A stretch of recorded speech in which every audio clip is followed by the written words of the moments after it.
Thank you to those that have joined us for this webinar. We're going to give folks just another minute or so to join in, so we will get started pretty soon. Thank you all.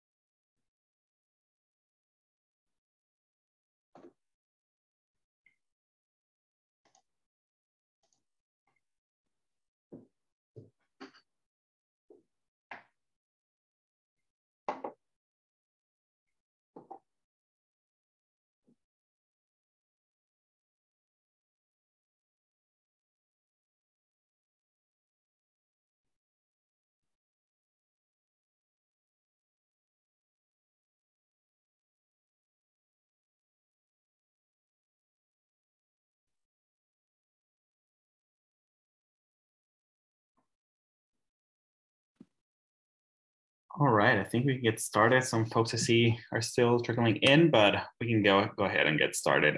Thank you all for joining us today. For those who joined us for the first time, I'll give a very brief introduction to this community of practice and what we hope to accomplish together in these bi-weekly calls. For those of you that I haven't met yet, my name is Carlos Diaz. I'm a director at Hathaway Communications, and along with my colleagues here at Hathaway, we serve as the secretariat for the STAT communications community. This community grew out of the work of the State and Territory Alliance for Testing, a group of states and territories convened by the Rockefeller Foundation, who share insights, best practices, successful strategies, and lessons learned on all aspects of the COVID response. The goal for expanding this community and the motivation for these bi-weekly meetings, as they have been for almost a year now, is to bring that same spirit of collaboration that has made STAT such a success to the broader community working on COVID communications. That's why we are very excited today for today's conversation on lessons learned about setting up successful testing programs in K-12 schools and building creative communications strategies, something that I think is top of mind for a lot of folks that are working on COVID response out there. So today we're very excited to be joined by Bill Maurello, Chief Commercial Officer with Shield T3, Fresia Cortes, Director of Operations at Freedom Public Charter School, and Elle, Director of Operational Strategy and Effectiveness at Mundo Verde Bilingual Public Charter School. Both schools are in Washington, D.C. and started school last week. So we're very, very grateful that they took time out of their busy back to school season to chat with us and share all of their knowledge and experiences with you all. Our session today will look at using creativity in setting up your testing program and implementing it. All three of our speakers today have experience communicating with different audiences, from preschoolers to parents, and will share how they thought outside of the box to get that buy-in and keep their students safe and engaged. They've also built a strong vendor relationship, one that has constantly evolved, especially in the last few weeks. So we'll hear from them how they build that relationship with respect and flexibility, especially in the light of the Delta variant. As we go, I really encourage you all to share your thoughts, experiences, questions, either in the Q&A box or in the chat box, whichever you prefer. Just one thing, if you're using the chat box, please make sure to address it to panelists and attendees so that we can all learn from each other and we can all see the question that you're sharing or your comment. So we will be gathering the questions as we go, and I will hand it over to Bill now, who will introduce some of the amazing work that Shield T3 has been doing. Hey, thanks, Carlos. I appreciate the introduction. And hello, everyone. Good afternoon and welcome. My name is Bill Maurello. I'm with Shield T3, and I'm responsible for sales for the organization. For the past several months, I've been working with schools, and I would say schools being a pre-K through 12th grade and higher education. And so my focus has really been setting up effective programs that can help students get back into the classroom environment in a safe way, and also bringing staff back to the environment in a safe way as well. About 2 or 3 weeks ago, the CEO of Shield was doing one of these calls, and he actually spoke about higher education. His name is Dave Clark, and he had run through a number of background about what Shield T3 is all about. I'll just give you a quick summary of that before I start diving into a more focused area, which is in the K-12 environment. But Dave's message was it kind of backed up to where did SHIELD T3 really come from? And it's his message was around the University of Illinois and their desire to get students back on campus in August of 2020. So you can recall back in March of 2020 when everything really started to happen and everybody went home. The chancellor of University of Illinois had the desire to get all the students back, understanding that that was the best learning environment for them.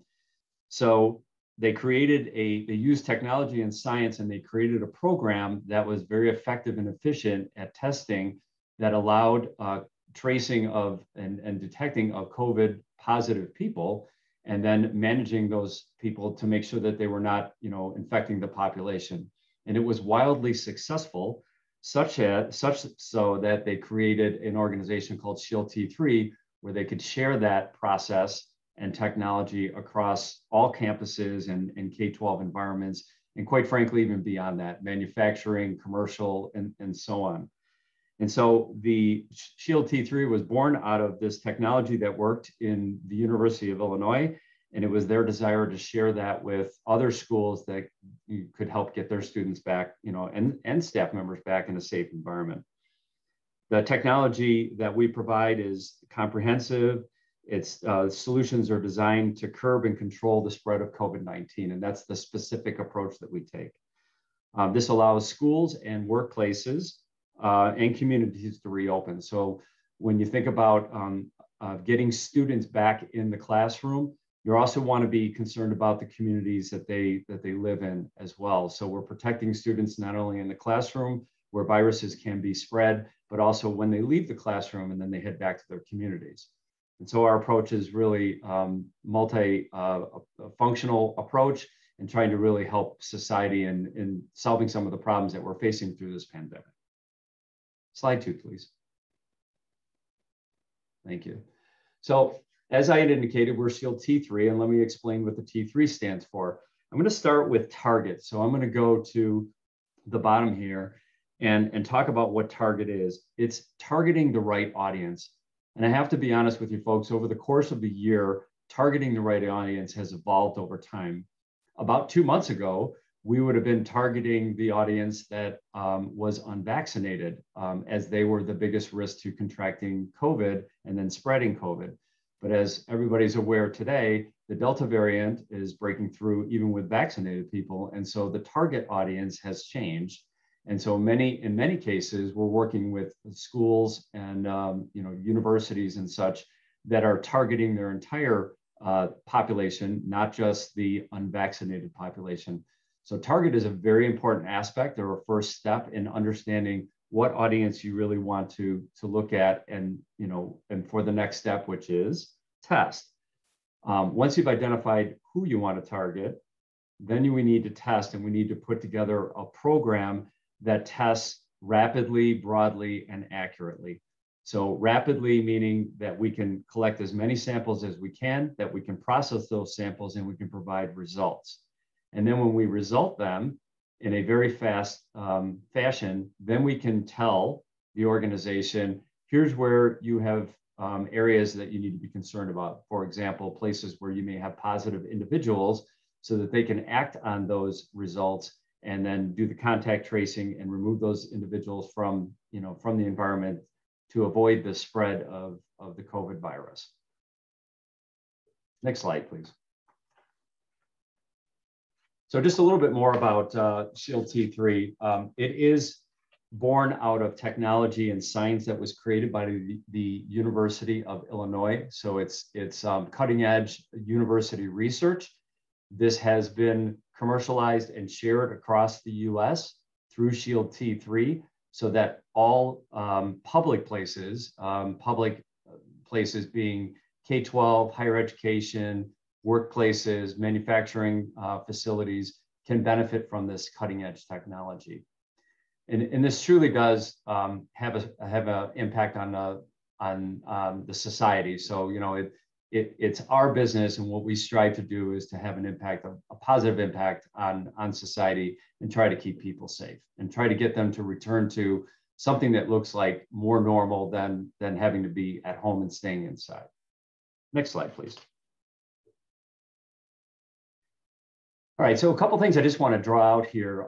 This would be an example of, first of all, it shows, the map shows where we have all our testing labs, but I think the most important piece here that I want to draw out is the data fact around K-12. And if you notice in the upper right-hand corner, you'll see a statistic around 80,000 students that we have and staff that we have been testing in a K-12 school environment. The reality is that we're going to double that, literally double that in the month of September and October. So we are in hundreds of schools, K through 12 or pre-K through 12 schools and higher education, but this is specific around K through 12. We are going to double the amount of people that we're touching with our process and keeping them safe in just the next couple of months.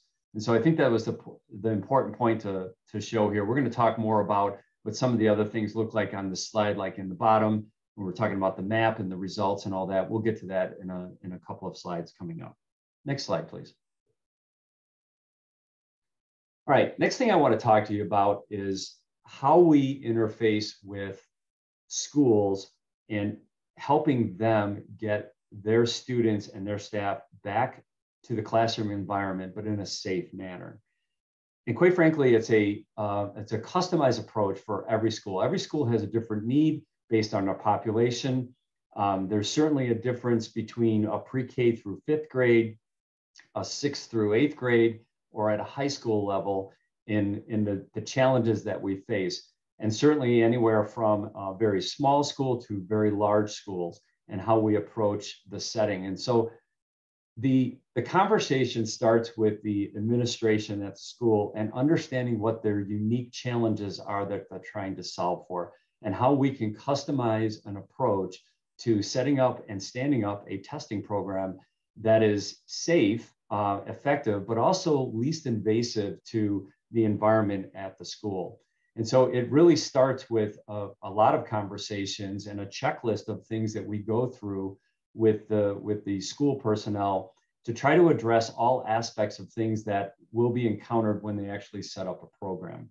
And so it's a lot of upfront work. And then from that, we design a customized approach based on the school's needs that will help them effectively get their students back to school and their staff back to school so that they can feel safe in the environment.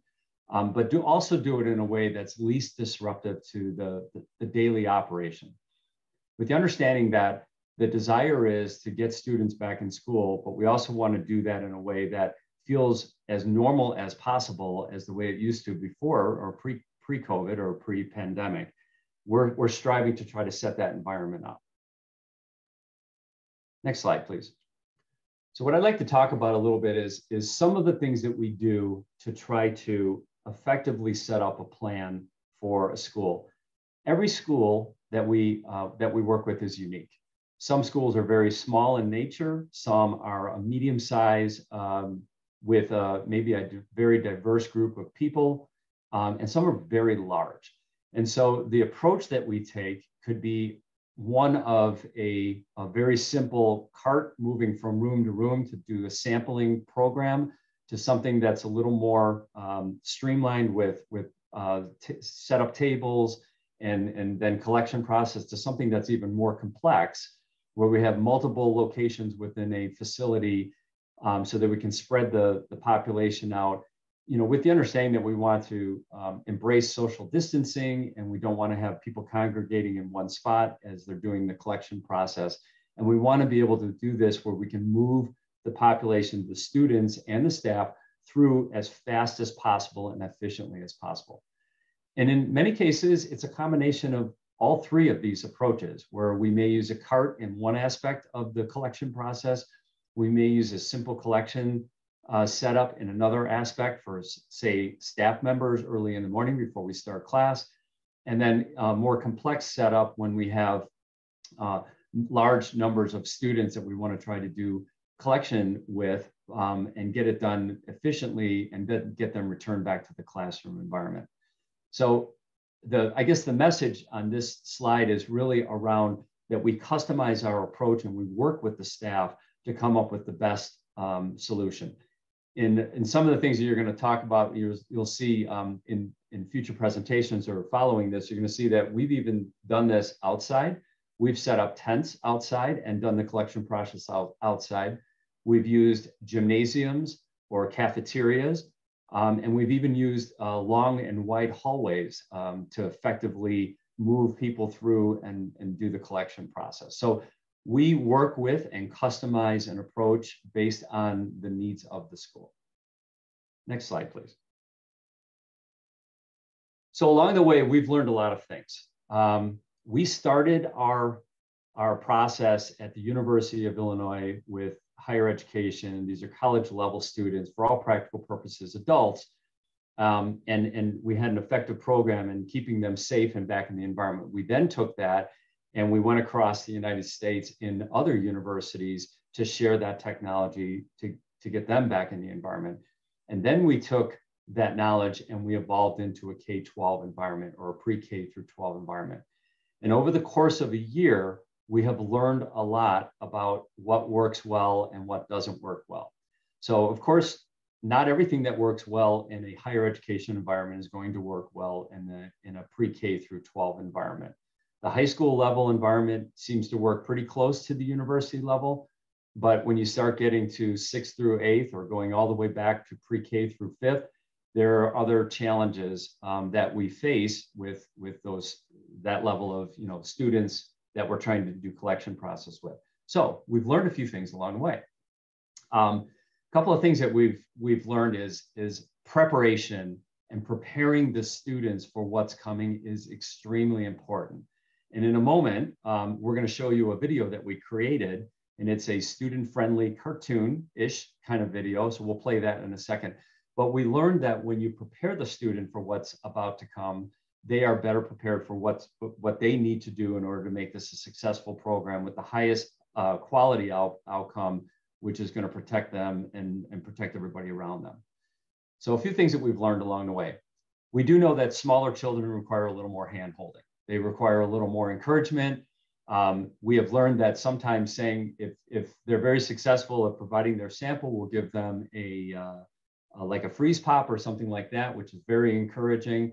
We've learned how to coach them on how do they provide a saliva-based sample and then get that to happen every single time we start doing the testing. So a few things like gently rubbing their cheeks, which can help produce saliva. We've got them, we'll talk about their favorite foods, very kid-friendly type conversations that get them very encouraged so they're not afraid, but they actually find it as somewhat of a competition and it's a lot of fun. And I'm sure Fresia is going to talk a lot more about this based on her experience. We also talk about like making chewing motions with their mouth. And of course, all this works with pre-K through 5th, but many of you might be actually doing some of these things right now and thinking, well, what would happen if somebody came up to you and said, I need you to provide a saliva sample? All these work with adults as well. The other thing that we've learned too is preparation, again, is everything. So even the day before, preparing the students and staff for what is going to come the next day. So if testing day, for example, is on Tuesday between 9 and 12 p.m., as an example, on Monday, towards the end of the day, there's a reminder that goes out to all of the students and staff that will be doing testing on Tuesday. And as part of that reminder, they're also reminded that they can't eat or drink for at least an hour before they actually do the test because it'll contaminate the sample that we take. And so that reminder is given to them. The other thing that we do is, and that we've created and we found is very effective, is we've created a video that actually walks a student or a staff member through the collection process. We made this video kid-friendly or student-friendly, I should say, but it's also well received by the staff and even higher education. And so we've shared this with many people. So Carlos, if you wouldn't mind clicking on the video and let's play this and we'll run through it real quick. Hello, and welcome to Shield T3's COVID-19 collection site. You will be required to provide a saliva sample in a designated area. The process is quick and easy. However, before we get started, there are a few rules you must follow. Please practice social distancing. Wear your mask at all times, except when providing sample. Sanitize your hands before and after your sample is given. And lastly, it is very important not to eat, drink anything, chew gum, smoke, or use mouthwash within 60 minutes of the test. Here are examples of other rejected samples. You will have to repeat the test if your tube looks like this. If you do any of these things, your sample could be rejected. Now that we have this all covered, let's jump on in on how to take the test. You will begin by sanitizing your hands. Next, you will pick up a collection tube and funnel from your test administrator. If your collection site requires you to write the month and day of your birthday on the tube, please do so away from the barcode. You will walk over to a trash can to begin giving your sample. Begin by unscrewing the cap off of the collection tube. Next, attach the funnel securely to the tube by pushing the funnel's small end into the tube. Pull your mask down and drool slowly into the tube. Whatever you do, do not spit or try to push bubbles down the funnel into the tube. What happens if your mouth is dry and you are having a hard time giving a sample? Try one of these tips. Gently rub the outside of your cheeks to produce saliva. Try making a chewing motion with your mouth. Think about your favorite foods. And believe it or not, you can even try yawning. Check the tube to make sure you have 1 to 1.5 milliliters of saliva in the tube. Next, you will remove the funnel and throw it away in the biohazard waste receptacle. Securely screw the cap back onto the tube. Remember, it is not a push-on cap. Use a sanitized wipe or towel to clean the tube and your hands one last time. You will either place the tube into a small bag your test administrator will provide you and seal the bag, or you will give the tube to the test administrator to be scanned and placed into a rack. The test administrator will check if it's a good sample or a bad sample. If it's a bad sample, you will have to repeat steps 1 through 9. Thank you for viewing this short video. Have a great day.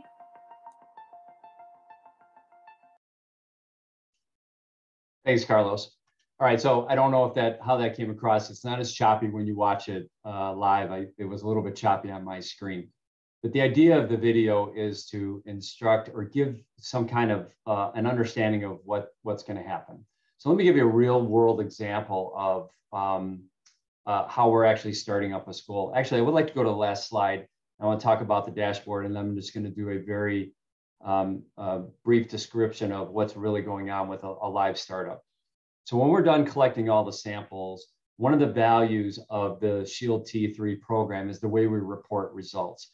So the administration of a school will have access to all the results on a daily basis from the previous day's testing, and they will appear on a dashboard, a very simple, easy to read, intuitive dashboard that will show the samples that were taken, the number of samples that were negative, the number of samples that were positive, if there were any rejected samples, the positivity rate, and so on and so forth. The other value of this dashboard is it allows an administration person at a school to actually select a range. So if they wanted to look at samples taken over the course of a week, if you're testing multiple days, they can choose several days, or they can even choose, say, the month of August or the month of September, so that they can get an understanding of the bigger picture. So this is proven to be pretty value added for the people that are actually reviewing results, and has become kind of their go-to dashboard first thing in the morning to see what happened the previous day. And then based on the results here, they would then go and act on if there are any positives, if they have to do contact tracing and so on. So let me give you a real quick just understanding of when you're starting up a school. We are currently working with the DC public schools and several of the charter schools. So over 200 schools right now in Washington, DC are starting up this program.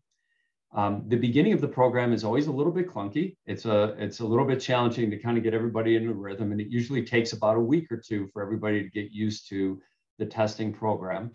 But we can assure you that when everybody's used to what's going on, the process moves very quickly. So the video that you just saw explains the process by which to give a sample. And generally speaking, that can be done in less than 5 minutes per person. We also have test administrators that will actually help the smaller children in sitting, collecting the sample so that they've got a little bit of assistance. They're not going to be able to read 1 to 1.5 milliliters of fluid. So our test administrators are helping with all that and kind of moving that along. So essentially, it takes about 2 weeks to really get the program fine-tuned. We start off with how we're going to lay out the program, and generally speaking, we will make fine adjustments along the way. And after a couple of weeks, the process moves very smoothly and then continues to follow like that for several months, going forward.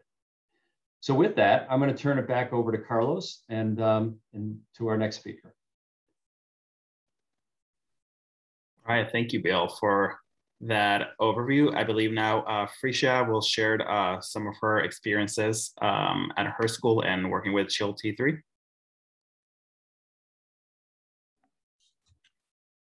Thank you, Carlos and Bill. Hi, everyone. I am Fresia Cortes, and I am Stokes School Director of Operation. I'll just give you a little brief on our school and who we are.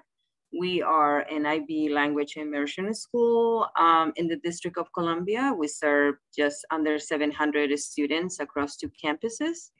Our first campus opened in 1998, and our second campus opened in 2018.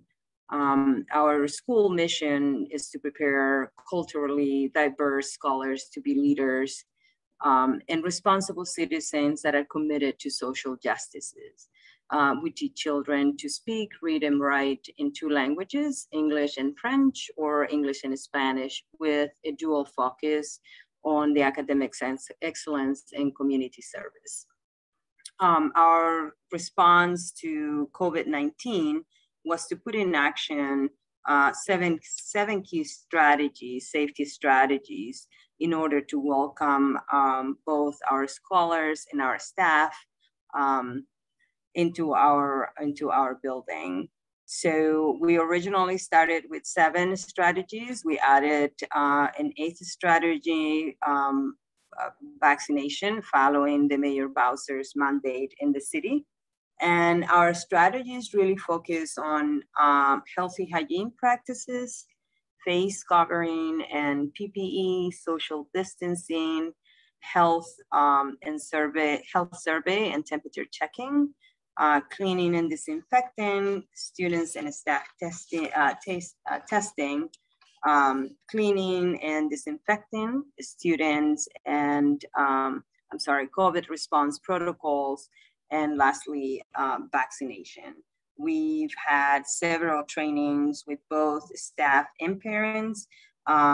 We've had open sessions to make sure everyone understands the expectations and the protocols that we have put in place, in particularly the non-negotiable protocols. For staff, after trainings, we've had extensive testing, knowledge testing, which was kind of interesting. We all know that through the pandemic, we've all reached a different level on technology and how we can use it. We've used Kahoot to keep our staff attention and keep them in competition, to keep them on their toes and test their knowledge. We've provided, with gift cards to our staff as we go through trainings and they go through this competition kind of system. I do want to focus on the testing. For when the pandemic started and school shut down in March, and our school was actually shut down for about 2.5 weeks, completely shut down. And then it became, how is it that we go back in?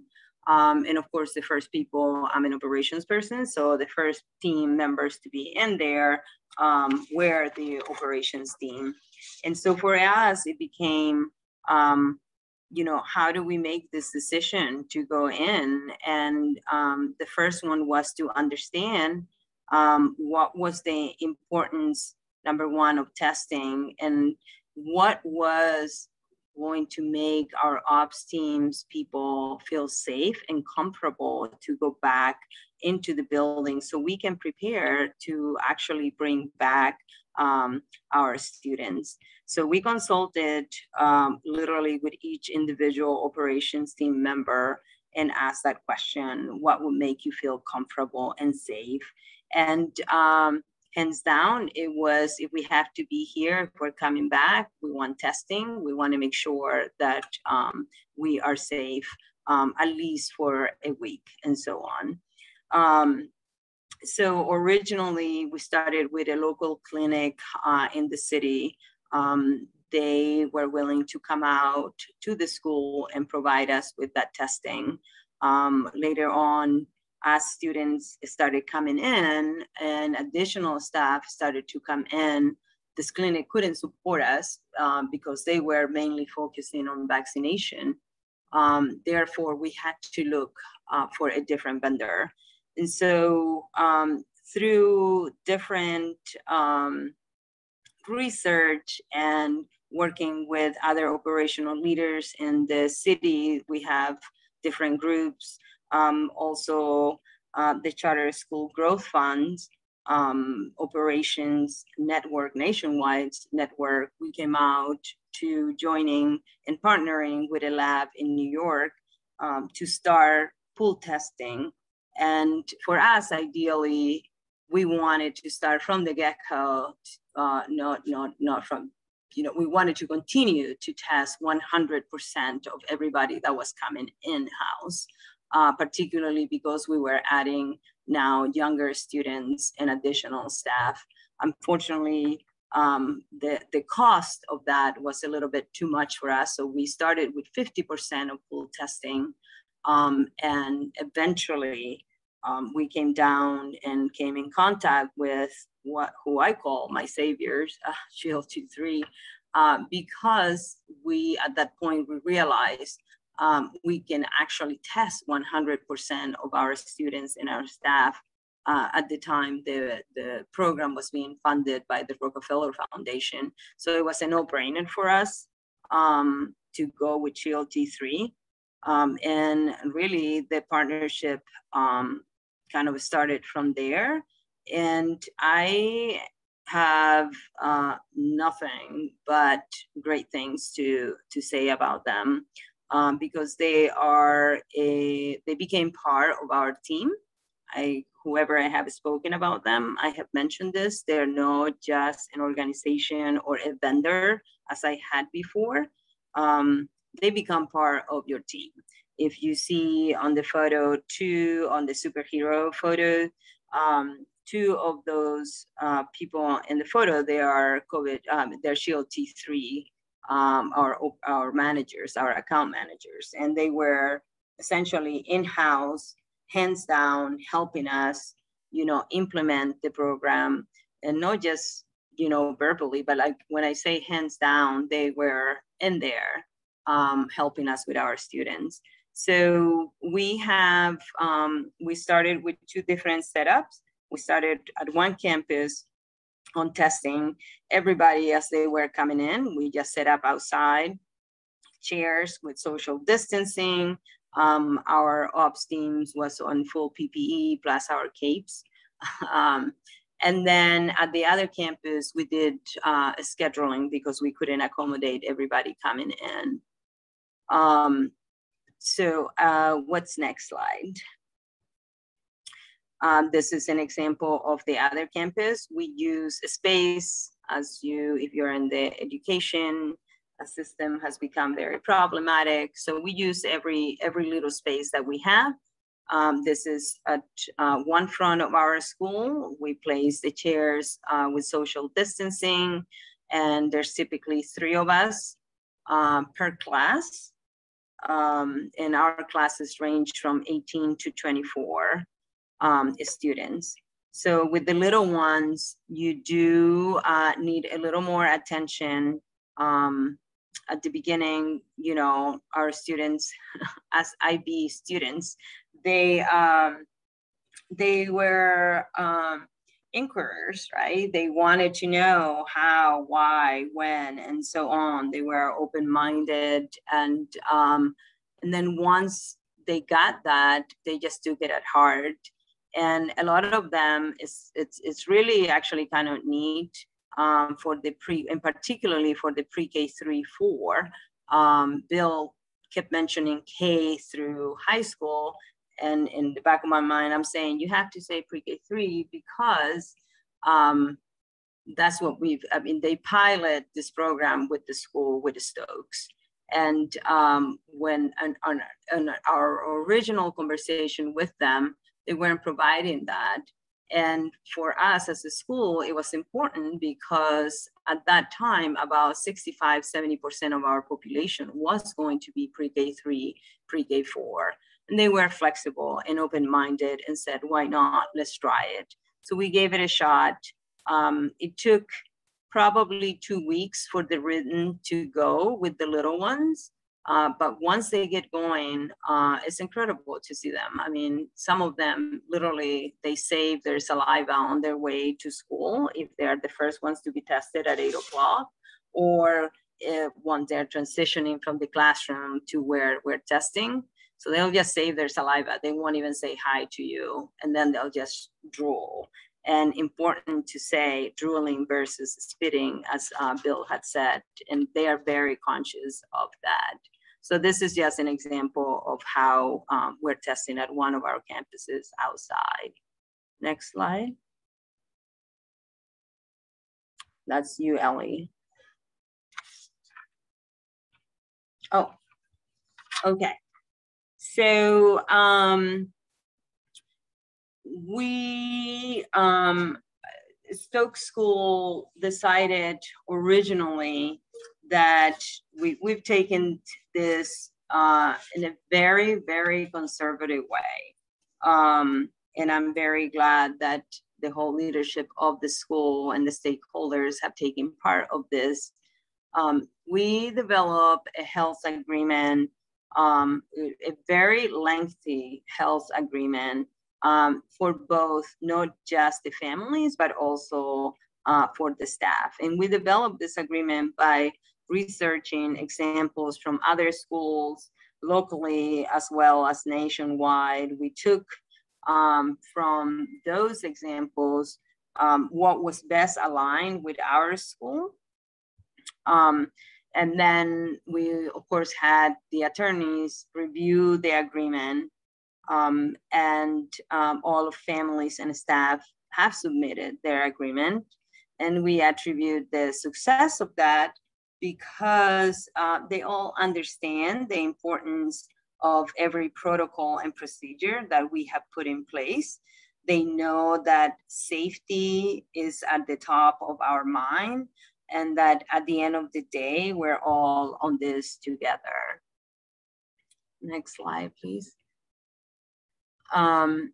This is when we introduced Shield T3 to our families, we sent a notification out. We were kind of like frequently asked questions, and we were very transparent of what we're doing. Transparency always up at front with everything that we have done, not just with our staff, but with the families as well. And in there, we include the video that Bill has shown, and really pertinent information for them. We didn't receive much criticism or pushback from families. Again, I believe it truly is because we have been so open in communicating with our families as to what we're doing and why we're doing it.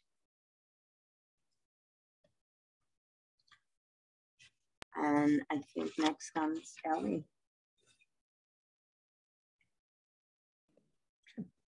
Hi, everybody. My name is Elle. I'm the Director of Operational Strategy and Effectiveness at the Verde Public Charter School, also based in DC. I'm currently at work, so I'm in a mask. A quick overview for us. We are celebrating our 10-year anniversary this year. We're the city's first environmentally sustainable green focused school. And our mission is to foster high levels of academic achievement among a diverse group of students by preparing them to be successful, compassionate global stewards of their communities. We also have 2 campuses. One campus is about 650 students that's celebrating its 10 years, and we opened up a second campus about 2 years ago that has approximately 400 students, so we are at about 1,000. We also have some guiding values for reopening that we've been using for the past year and a half, making sure the plan is centered on equity and data, students and staff safety, meaning both physical, mental, and social emotional, the actual sustainability of the plans that we put in place, the resources and capacity to then implement those, and having all of that surrounded by empathy, love, and kindness. So last year, we were able to welcome back students in November using those guidelines. And we actually started out without doing testing. So we had, like Fresia mentioned, multiple different layers to mitigate risk. The PPE, 100% mask wearing for staff and students, regardless of vaccination status. Increased air quality with different facilities investments, plastic barriers, you can see here, closing down areas where there would be congregation, like at the drinking fountain or common spaces, limiting interaction between groups, and a lot of visual cues to help mitigate risk. So we actually did not start out with testing as one of our different strategies in the beginning. Similarly, Fresia, we tried a variety of different testing options. The first one we did do in January, February, we started with the pool testing, and that went well. We had a pretty low amount of students that were in school in January and February, and it was a brief kind of trial period to see how it would go. And then we actually paired up with Shield T3 relatively soon after that, in the late winter, early spring. And we're able to start doing that testing at both of our campuses when we opened up both of our campuses to around, I think it was 600 students, give or take, on a different day in a hybrid schedule. I think you can go to the next slide so we can have another visual. I'll try to go fast so we can get to questions. But another couple things, thinking about flexibility and different types of strategies, is really, as Fresia mentioned, thinking about how we can effectively use outdoor spaces and spaces that we hadn't used before, different ways to deliver meals, having all meals in the classrooms, having that outside the door. And as you can see that picture right there, that's actually similar to how we did the Shield T3 testing. Is we have our on-site staff who do the testing have carts, and those carts go to the individual classrooms, and then they would, we were not testing 100% with Shield T3. There was a certain group of students that we would pull out each time we did the testing. So it was easy to be able to go to the door. There wasn't a lot of disruption in the class. It was easy for our staff member who was administering the test to walk around and get it done with minimal disruption in the instructional day. That strategy works really well with lower numbers. It also works well for symptomatic testing, which is what we're also using Shield T3 for now when students get sent to the isolation room. It is becoming more challenging as we're testing more and more students to be able to do that kind of model in a more efficient way. So we're trying to figure out how we can make that adjustment and move it to potentially a more centralized location for testing there as well. Another slide. Yeah, just a couple different examples of being flexible. We had a fleet of cabs that did delivery services last year. And again, really thinking about how to reutilize our outdoor space and buying tents and things like that to be able to use for different things that hadn't been used before, like testing. I think I would agree that I really like the responsiveness of Shield T3. We get the results really, really quickly. And I also like being an administrator, that I can see all the results, whether they were negative, rejected, or positive. I think in my experience in testing the other couple versions of testing that we also had another one that was city-based. None of those had as quick direct access to the test results. And as a person who is also the point of contact for doing contact tracing, it's really nice to not have someone in between to be able to get the results. So I know immediately, I don't need to wait for a parent or a staff member to tell me what their result was. So I think of my experiencing with testing, that is a real bonus that Shield T3 has provided, as well as the responsiveness of our account manager as well. Always available to answer questions, very responsive. When we first started implementing it, they also came out to campus to help us get going. So I think in comparison to the other different things we've tried, that's been something that has stood out to me. And I think, is there one more little? Yeah. So this is kind of related to testing and determining how many students to test. Right now, like I said, we started out with testing not being a part of our strategy. When we first opened back in November, we moved to doing a small percentage of consent testing in January, February. And then we really tried to push it as we started welcoming more students back in the spring of last year, as well as for summer school.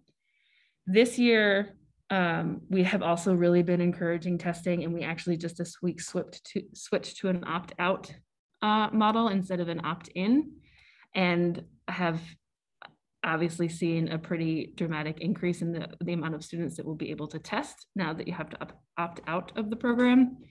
But this is just an example of, in addition to testing, as another layer of mitigation strategies is decision-making for closing. This is something that we came up with last year on when exactly we would close and how we would use the metrics. DC has a very complicated metric tracking for COVID, and using those metrics for the city to make a decision on when the school would close, in combination with potentially how many positive cases we would see as it relates to the screening kind of testing that we're doing. So that was just something else that popped up as another layer of mitigation strategy that we had last year. I think that might be it. Thank you, Elle and Fresia, for both sharing your experiences working with Shield T3, as well as what's going on in your own individual schools. At this point, we'd invite any questions that our attendees might have. Please drop them in the Q&A box or in the chat box. While folks are getting those ready, I think we have one question to start us off, and I think this is a question for all three of you. And this is, what has surprised you most about the work you've been doing over the course of the last year? Anything that you weren't expecting, either from the communities you work with, or with the younger students, or with school staff? What has surprised you?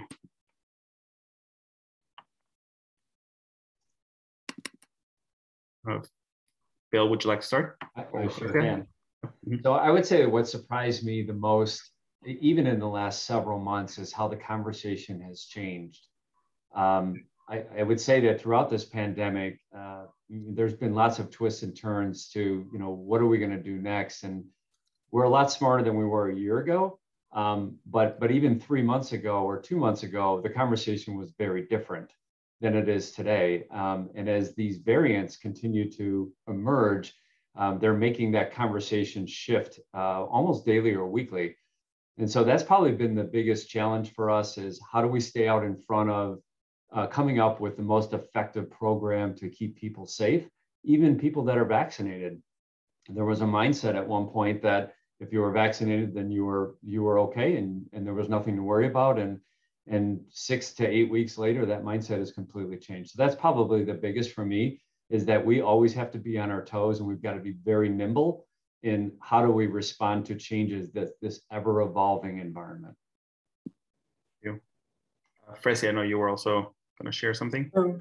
Yeah, I was going in a complete or maybe a different direction because this year has been so incredibly, not just this year, 18, we're going on to what, 16, 18 months of this. For us as a school, I think, like, to begin with, we're a very relatively small community. We're very family oriented. Everybody knows each other. Our three schools, our rules are like, we take care of ourselves, we take care of others, we take care of our community. And when the pandemic hit, we figure we're all coming back together as a community, and all of a sudden, you know, getting hit.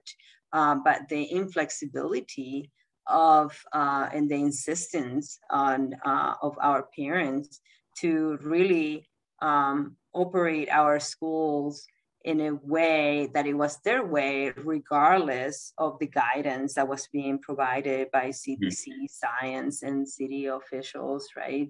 On a positive note, we learned that, you know, our students really strive with virtual learning.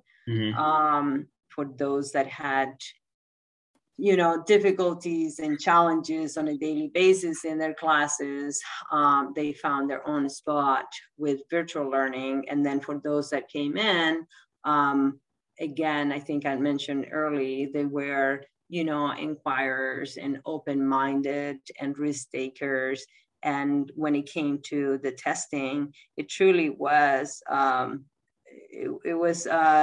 it was terrifying at the beginning, but then past the 2 weeks, we were like, okay, they understood it, they got it, and then they just went with it.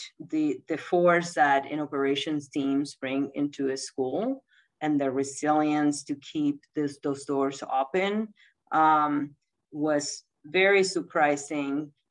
Possibly surprising, not that I didn't know that my team was not going to go through with it, but you always wonder, is there going to be a crack somewhere in there?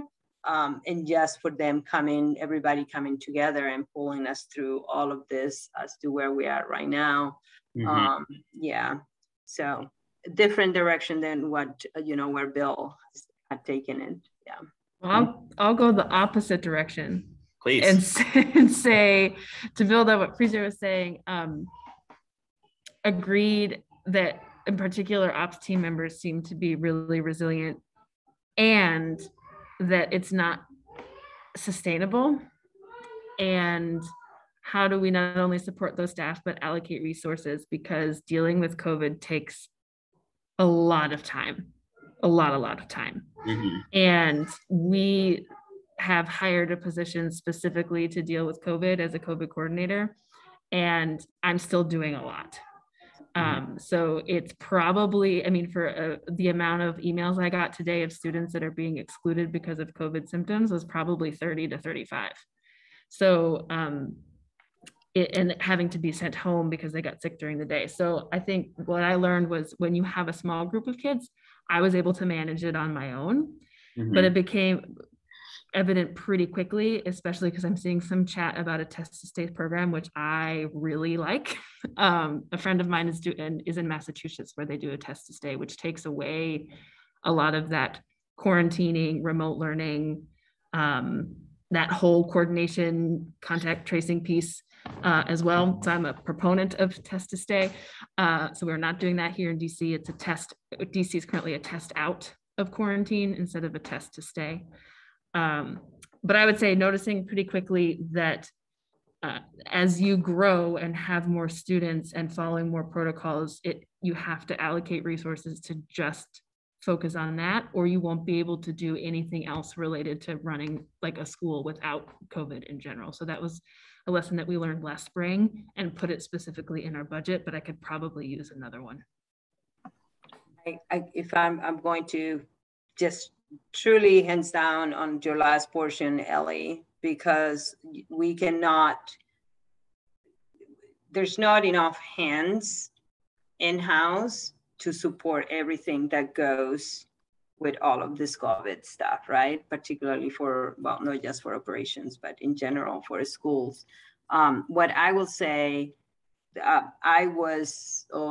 team was scared earlier on because when we brought students back in, we didn't have 100% of our population in. At some point, we had 60, 70% back on in-house. But last week when we started school, we started 100% with everybody, and it became, okay, now we're testing over 600 students compared to 450 students, you know, and staff that we were doing before. But I think, like, for me and for our team, because the kids that got that exposure earlier on to that testing, now they serve as role models, right, to the new students or to the younger students and so on. So it has helped us make that transition a little bit easier. Also the buying in from the teachers, because it is also within their interest that students provide that sample. It just speeds up the process, and we're able to we've been able to manage it with relatively short-handed, although we are acquiring a few additional staff members to the COVID-19 team, because as you said, Elle, it's just not sustainable. I agree that Shield T3 is superb on hands down on being a partner with the schools. Thank you. Thank you for both for sharing that. I do want to address one question that was in the chat from Saratoga. Are you guys doing any type of test to stay program, which was referenced by Elle, but I don't know if the rest of the attendees saw in the chat. Bill, I don't know if you want to share out your answer here in video. So while DC is not actually doing a test to stay, they actually have an opt-in program, which we're also working with OSSI on coming up with a strategy there.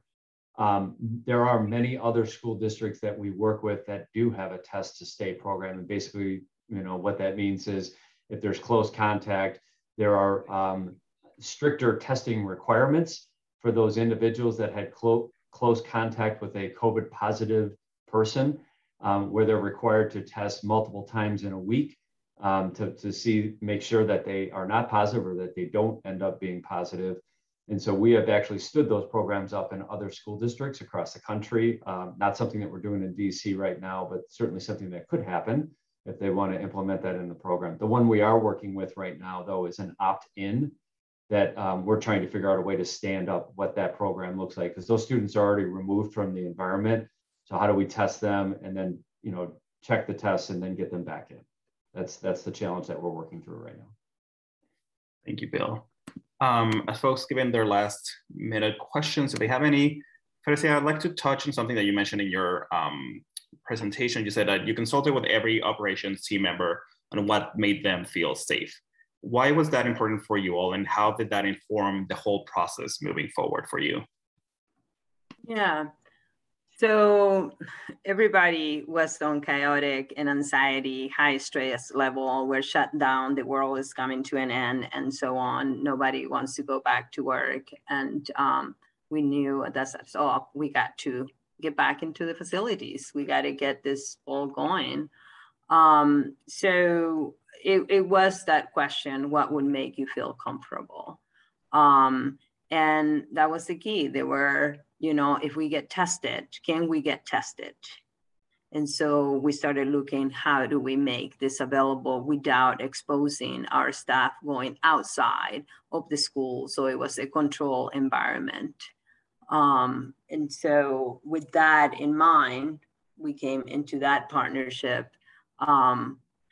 So yeah, I think it was everybody bought in. We took in consideration, you know, we heard their voices, we made them feel comfortable, and things happen. And then it just kind of set the trend, because they were able to speak with additional staff that were willing to come into the building, not just operations, but regular staff. Yeah.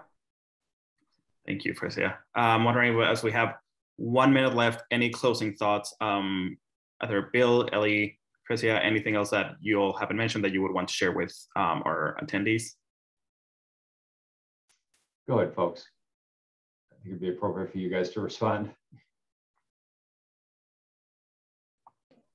I think particularly because we're pre-K through fifth and none of our students have access to vaccines yet, testing has gotten more up on the list of things to prioritize as a mitigation strategy, where it originally started as something that was not. And so trying to figure out how to test as many as we can that's appropriate for the amount of community spread that we're seeing, not only as a city, but as a school. And making sure you have people to staff that has become something that is definitely more important now than I think it was before. So just thinking through that and how you can accomplish that. I think absolutely, Elle, because where we were in June, we weren't thinking we were going to be on this situation right now, right? So like for us, when we discovered Shield T3, like for me, I'm like, oh, you're my savior. You're gonna carry me through the end of the school year. You're gonna carry me through the summer program, and then we'll be done with this. There's a light at the end of the tunnel. Unfortunately, here came Delta and that didn't happen.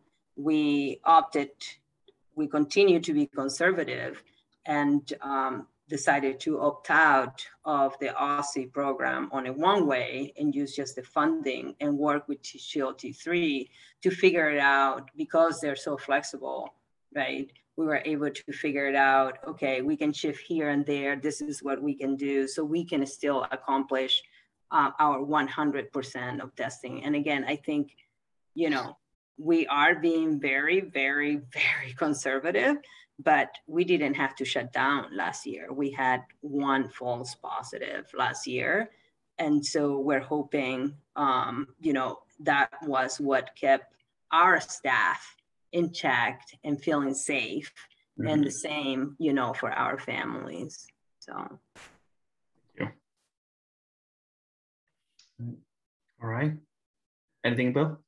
I would just add that whether you're working with Shield T3 or some other vendor, having a collection or a asymptomatic testing program, and certainly symptomatic testing program, is so important to that layered approach that includes vaccination and good hygiene and social distancing and so on, is such a valuable piece of that.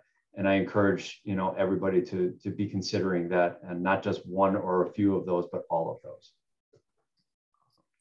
Well, thank you, all of you three, for being here. Bill, Elle, Fresia, especially Elle and Fresia. I know things are very busy right now with back to school, so we greatly appreciate you all three being here and sharing all of your great experiences and knowledge and information with our attendees. Thank you for everyone for joining this session, and we hope to see you again in 2 weeks. Thank you all.